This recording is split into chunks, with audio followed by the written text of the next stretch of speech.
अहमद बिन humble रदी अल्लाह ताला अन्हु के पास एक औरत मसला पूछने के लिए आई।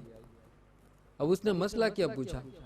उसने इमाम अहमद बिन हम्बल रदी अल्लाह ताला अन्हु से पूछा कि मैं उन सूत काटती हूँ और रात के वक्त क्या करती हूँ, छत पर चढ़ जाती हूँ और छत पर चांद की रोशनी में मैं सूत काटने का काम करती हूँ।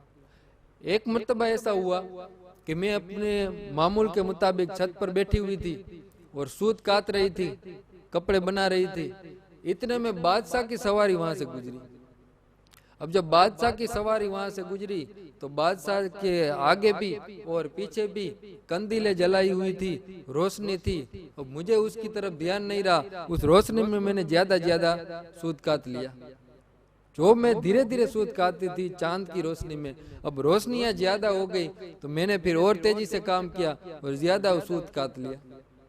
तो ये सूत काटना उन बादशाह की रोशनी में मेरे लिए जायज है या नहीं? अब आप देखें कैसे मसाइल पूछे।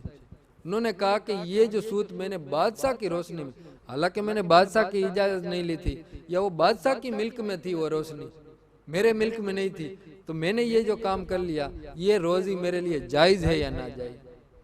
तो इमाम अहमद बिन हम्बल रदी अल्लाह ताला अन्हु आप रो पड़े।